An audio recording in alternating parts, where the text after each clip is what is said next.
Well, guys, welcome back. I have some very interesting and good news for the resistance forces, people who are pro-Palestinian, pro-humanity. This, quote unquote, this is something Israel must be wary of as Hezbollah continues to be encouraged by its recent victories. Naria, he is a colonel, this is what he said. He said, also he referenced actually a recent Hezbollah statement. So Naria is calling this a huge victory for Hezbollah, and he is quoting a recent statement from Hezbollah saying that they are calling for the evacuation of 25 Israeli settlements, pointing out that they are employing the same tactics they used in Beirut. So what he is referring to? Well, what he is referring to is that Hezbollah is now winning, and they are using a tactic where Hezbollah fighters will allow the ITF forces, Israeli terrorist forces, to get in, only to find out that they were ambushed from behind by Hezbollah fighters. Now, I will mention to you all the details in a second, how they're grabbing lands from the Zionist state in a second, more in details. But let me actually share with you something even more interesting, or equally interesting. But before I move on, just to remind you, most of my viewers are not subscribed. If you happen to be one of them, consider subscribing. And if you are subscribed, thank you so much. Now, there is this report that suggests 88 Israeli soldiers got killed in the last 2 days. I quoted yesterday 20 soldiers from October 24th to October 26th, 20 soldiers. But now the number is increasing. Now they are claiming that no, it's not 20, it's not 13, it is not 10, it is now actually 88 soldiers.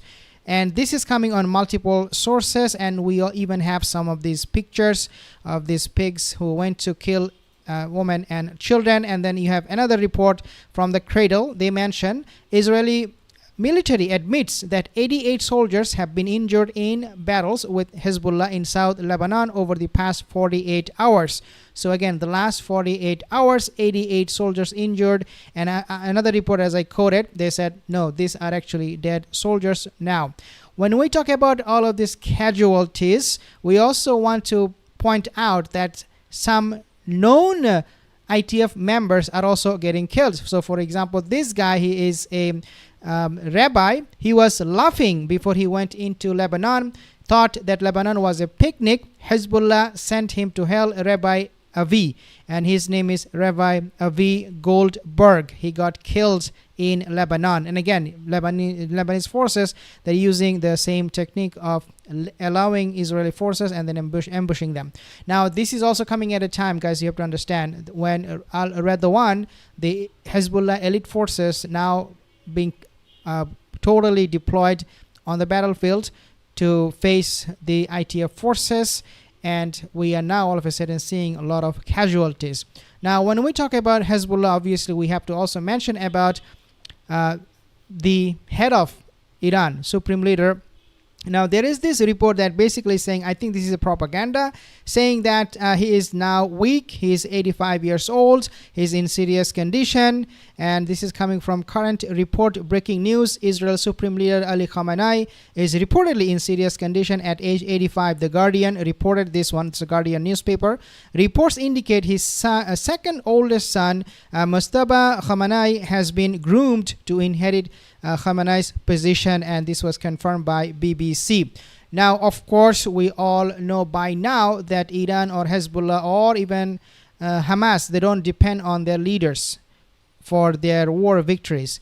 They're all well trained. They have all backup plans. So regardless of how much joy they take into Ali Khamenei's health, that he is seriously ill or in serious condition, the fight will go on, and it will become even more ferocious for the occupying forces, for the terrorist forces of ITF. Now, we also want to discuss what Ali Khamenei, he said recently.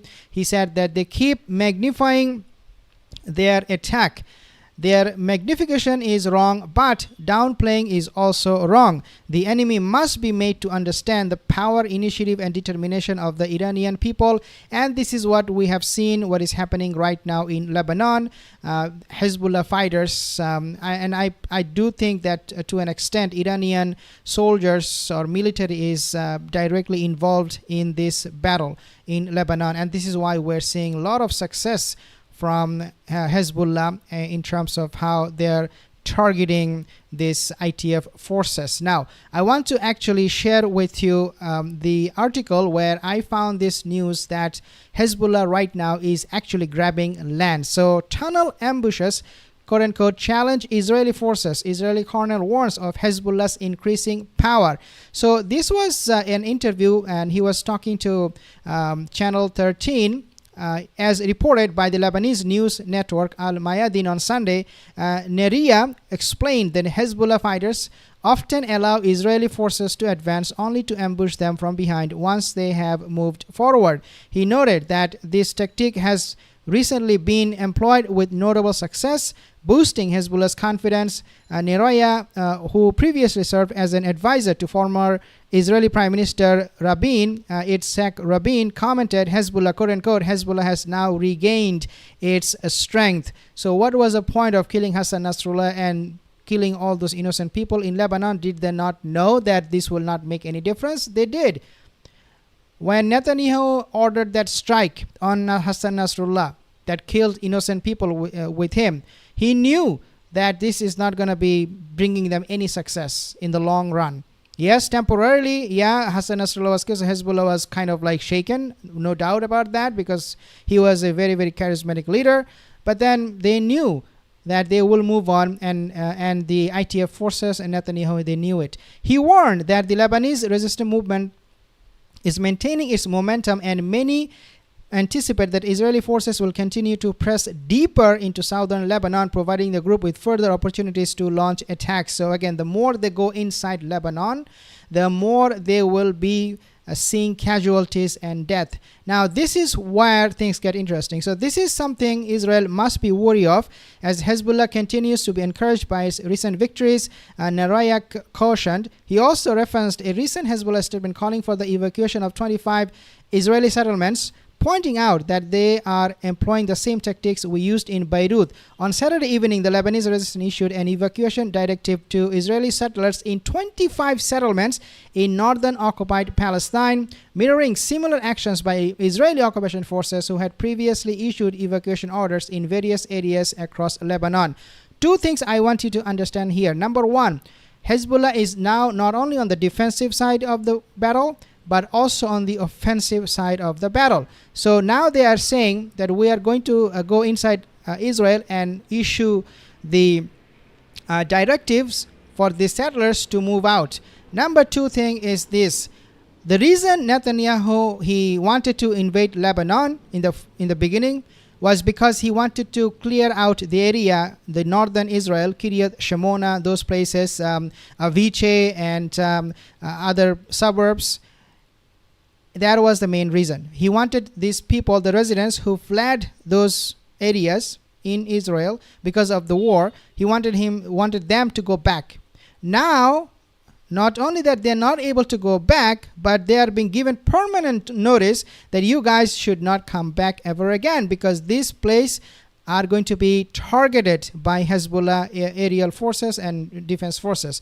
Israeli forces, through their Arabic spokesperson Aviche Rai, had ordered evacuations in Beirut, southern suburb, southern Lebanon. If you don't remember, Israel a few days ago, they said to these people in Lebanon, move out. So they are testing their own medicine now from Hezbollah. So Hezbollah is doing exactly that. Get out of this place, move out, because you are legitimate target now. Shortly after these warnings were issued, the Israeli forces bombed homes in these areas. As we know, they target civilian areas, and also sometimes, they claim military installation. In response, Hezbollah declared these northern settlements, quote unquote, legitimate military targets for their air and missile forces, urging settlers to evacuate immediately.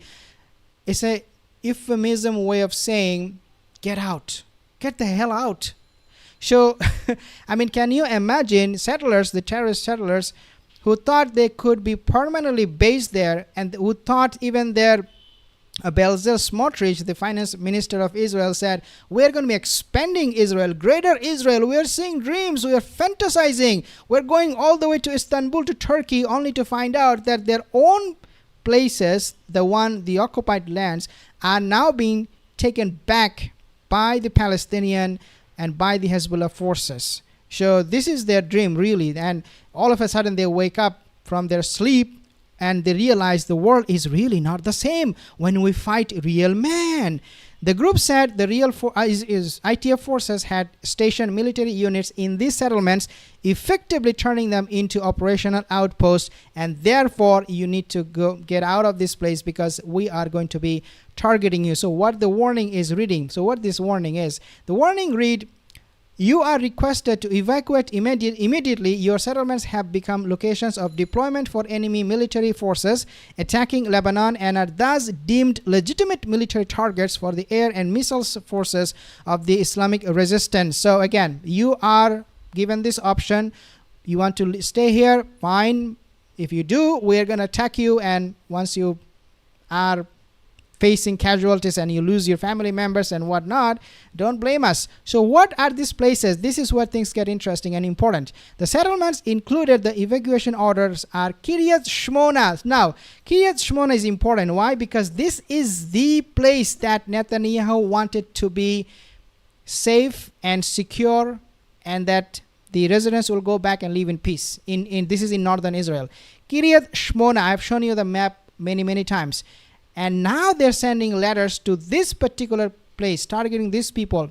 And then we also have Yashud and Ayat and many others. So 25 of these places were given this directive, follows a warning issued by Hezbollah's Operation Room on October 11, alleging that the Israeli military had embedded military points within residential areas in northern settlements, converting homes into military installations. So exactly the same thing that the ITF, Israeli terrorist forces, claimed. There are human shield the Hezbollah forces are using. There is gold and silver inside hospital. There's bunkers inside hospital and in the school. So this is exactly what they do. And now Hezbollah is doing exactly the same thing so that they can taste their own medicine. So telling these people in this area that Israeli ITF forces are hiding there. They're using your homes, your residences as a shield, as military outpost, military base. So we're going to target your homes just like you targeted our hospitals, our schools, our homes. So can you imagine how they turned the table? Can you imagine how fast it happened? It is not even a month since this invasion of Israel started. They started invasion on September 27th. Now, what is today? October 28 or 26, so almost 1 month, right? And within this short period of time, ITF forces have shown their true face, which is they are coward. They can never win a war against Hamas, not even Hezbollah. And forget about Iran. They brag about the attack on Iran. We'll talk about the Iran attack in a second. But Hezbollah's statement also asserted that major occupied cities like Haifa. So now Haifa, a few days ago I mentioned about Haifa, how it was coming under attack, rocket attack and barrages of missiles and coming, the projectiles falling on Haifa.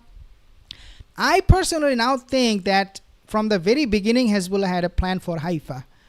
And that plan was to make this place so unstable so that this place, the residents of Haifa, will have no choice but to be forced out gradually in the future and move somewhere else.